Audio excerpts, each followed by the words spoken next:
Good morning, ladies and gentlemen. I'm meadsy69. Welcome back to the channel. Today we're going to talk about why you keep losing.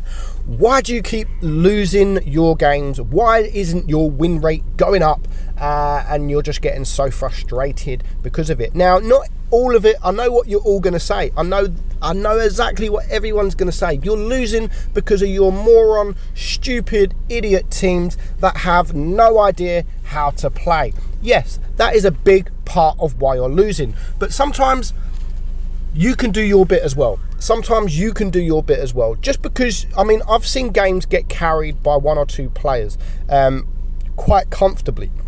So it's not just to do with your team. And you have to use your team sometimes as your advantage. If you've got bad players, you need to use your team as that advantage. Maybe use their hit points, use their armor, sit behind them.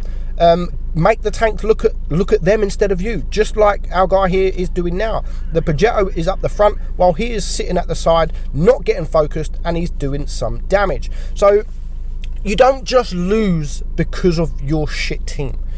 You make mistakes as well. If you go back and, I mean, this guy here, Shubham, he does a fantastic job and he's going to do a lot of damage. But if he watches this game back, there will be parts of the game where he's going to sit and think, you know what, if I would have done that differently, I would have won this game. Regardless of how good his team is, there are things that he does in this battle that cost him the game. So there's loads of reasons, absolutely loads of reasons why you keep dying. The first and most important one, which I would say, is hit point trading. Is there any need to hit point trade when you don't need to hit point trade?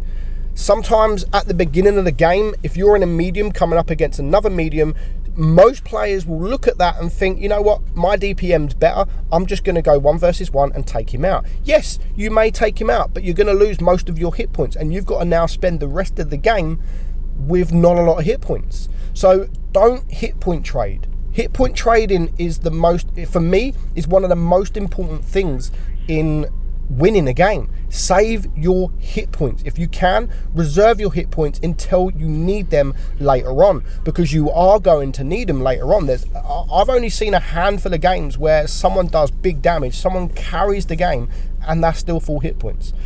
It's very, very rare. And you don't know, you can't rely on your team because you just don't know how good they are.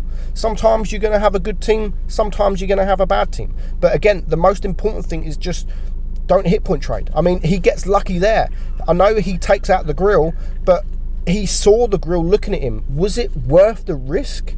Was it worth the risk in poking out? That time, yes, it was worth the risk because he managed to take the grill out without getting shot in return. So don't hit point trade if you don't need to. There may be occasions where you are going to have to hit point trade, but if that happens, then try and at least get into a position where you have the chance to bounce some shots.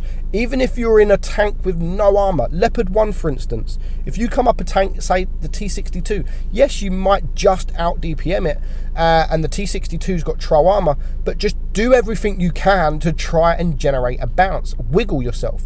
Wiggle, wiggle, wiggle. You might get lucky and they might get a track shot.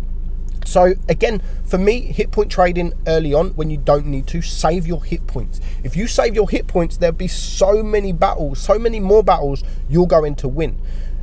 Trust me, it's going to happen. Another thing you keep losing is YOLO. I mean, making the wrong decision. A lot of people make the wrong decision. And play your tank how it's supposed to be played. If you're in a tank that has a great turret, try and use that turret. Try and get into a position where you can go hold down and you can use that turret. Trade shots for distance. Again, people complain. I've had it before where I've seen replays, again, especially on this map, where there was an STB. I showed the replay where there was an STB in this position, completely farming damage, and basically he was sniping. But he's actually hit point trading. There's no reason right now for Shabam to move. He's getting some shots off, he's doing damage, and he's killing the enemy. So right now, he's doing a good job. He's playing the tank at the advantage, the best way to play the tank from distance, trying to get side shots using the Hesh, and he's actually doing a really, really good job. Now he's spotted. So it is a 1 versus 3, so he is spotted. Now the E100 you can see is at one shot there, and there is a couple of tanks, especially now the M103 is on his way. He just fluffs his shot, which means that Shubham can either get close to him. He is backing up, so he does need to be careful because he knows that there is an E100. Now he does get away with that because the E100 bounces his shot. Now he's going to go for that E100, which was the correct decision. Fantastic decision there in going for that M103. Now, don't rush tanks. Don't rush tanks when you don't need to rush tanks. Now this Kranvagn is going to rush him, and instead of him trying to run away, he gets a nice block shot there, but instead of him running away using the tank's mobility, using trading shots for distance, he's going to try and circle this tank. Now we know that the Kranvagn is now on a reload, but because it's an auto reloader, he only really has to load one shell. Now he is getting lucky in with these bounces, but a tank like the FV4202 is probably not the best tank to side hug a heavy in.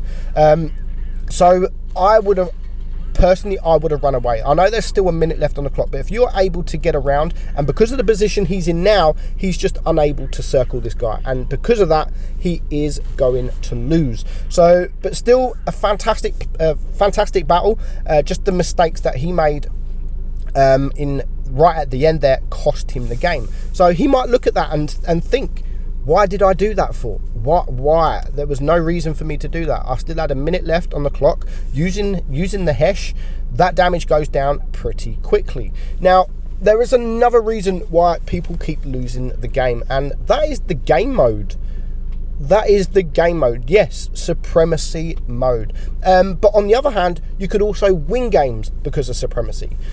I've had so many battles where I wish I wasn't playing supremacy because it would have been an easy win, literally 100% chance of winning if it wasn't supremacy. But on the other hand, I've had battles where I've been a 1 versus 6 and the only way I was going to win that is supremacy. So it swings and roundabouts, but that is another big reason why you keep losing, is because of the game mode. Now we're going to watch a fantastic game here in the Leopard 1. He doesn't do anything wrong, doesn't do too much wrong, shall I say. He's trading, again, he's going from distance. He is spotted, so he does need to be very careful. There is a few big TDs there, but he can see that none of them are looking at him, so he's able to get and farm some damage. Now, rushing too early as well. Don't rush too early. There's no reason to rush too early. Be patient.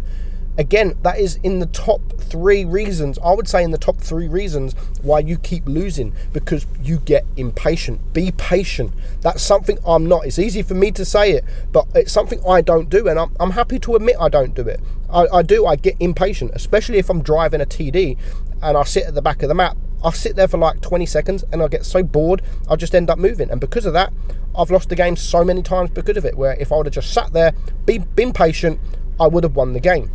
So now his team are losing. I mean, he is chasing this T92E1. He knows that the T92E1 is on a reload, so he knew he was able to chase this guy without getting shot in return. Now he does get very, very lucky there because the T92 misses, but he also misses his shot as well. So now his team are losing on supremacy points. He needs to rush this T62A, and again, he is now going to start trading shots with this guy. There's not much he can do about that, to be honest. There isn't much he can do. The T62 rushed him. He only took, he lost half of his hit points in total, but he's on 3.8k damage. His team are losing on supremacy points. It is a 3 versus 4, but maybe now would have been the time. There's no medium tanks left on the enemy team, and I know there is a Jaeger there, and I know he's getting some shots off on the T95E6 there. It's a 2 versus 4, which means the supremacy points on the enemy team have gone up a lot more, and they are capping A. So is it best to ignore the tanks, or is it best to go and cap some bases? Now, right now, because of the position of this Jaeger, it is best to just to stay in this position. And again, the Jaeger pretty much gave up and there's not much he can do. But right now, I would have got rid of him, and being the only medium, I would have headed towards base B. You need to cap some bases, or as soon as that mouse is spotted, maybe I would have headed towards base A. Base C, no one's got cap C. Even though there is a TD sitting right freaking near it, no one has got cap C. And sometimes that's where you need to play your part. In Supremacy, go and cap a base early on. I mean, no enemy has been around by C apart from the medium tanks from earlier. There is no reason why any of his team couldn't have capped that base. And again, if they would have capped the base, we would have been looking at a different outcome. So if you're not going to play Supremacy like you should play Supremacy, don't play Supremacy. Like, if you're not going to play it to cap bases or to put pressure on the enemy team, don't play it. As you can see now, it is a 2 versus 1. He's in a great DPM tank, which ain't going to take a lot to clear this mouse, but because they have two bases, the mouse has a lot of hit points. 1,900 left, but they're on 950 Supremacy points, and even with 2 tanks on 1, I mean, he's going to mess up here. He needs to start aiming his tank, his gun, because he's going to bounce a couple, and there we go, bounce a shot there. He bounces 2 shots, and before you know it, 1,000 Supremacy points, game over. So just think when you play, why do I keep losing? Am I doing things right? Do I need to rush? Do I need to push now? Do I need to hit point trade? You probably don't. Save your hit points, don't rush, don't YOLO, and just be patient. You will start to win more. Hope you enjoyed it, guys. Hope it helps. I'm Meadsy, and I'll catch you soon. Bye bye.